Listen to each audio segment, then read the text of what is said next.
Hi, I'm Reverend Brown again. The last time we got together, I invited you to prepare, to get ready, to practice a good Lent. And Lent begins on February 18th on Ash Wednesday. So how do we practice a good Lent? One way we practice a good Lent is by giving up something. Now, when I talk to the ladies in my Bible study on Tuesday afternoon, several of them have given up chocolate. I always gave up pizza because I love pizza. And then I would find myself about 3/4 of the way through Lent eating pizza. And then I thought, oh, well, I failed. I should just quit and move forward and eat all the pizza I want. That's not healthy either. But I do invite you to give up something of substance. We're talking about giving up something so that we can mimic or be like the sacrifices that Christ made. And while pizza and chocolate might be among our favorite things, they're not really substantial things at heart.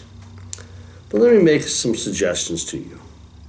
How about we reduce the amount of time we spend watching television or scrolling or using our screens, and invest that time in some way of relating to and being with Christ?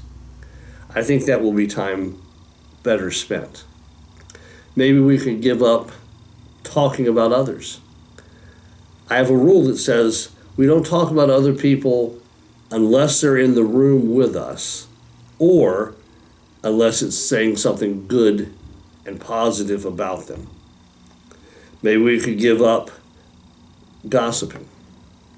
Or maybe we could give up any number of things that divide us in terms of our emotional relationships or that keep us from God.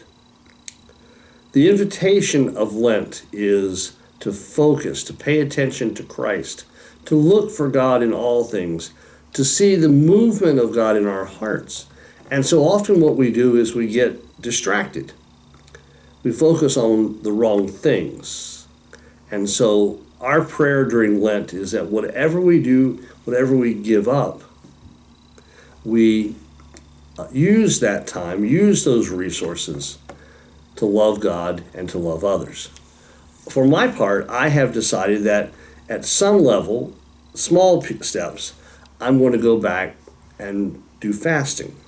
Now, I will tell you I'm a diabetic, so I have to be careful how I do that. And my problem is that my numbers drop really low, not that they go extremely high. So I've got a couple of nurses in the congregation who I'll be talking with, and I have juice and some other things like that on hand. But when I was growing up in college and also in seminary, we fasted regularly. And John Wesley talked about fasting from abstaining from food and using that time for prayer and Bible reading and witness and service. Again, what we do in Lent is take ourselves out of the normal cycle of life by giving something up. Doesn't necessarily mean that those things are bad. They can be, but doesn't mean that they have to be. But we give them up so that we can focus and pay more attention to God. And when we do that, I think we honor God, but even more so, we pay attention and give God time to work in our lives. So try giving something up, but not chocolate or pizza, but make it something important, something of value, something that truly, truly matters. Thank you.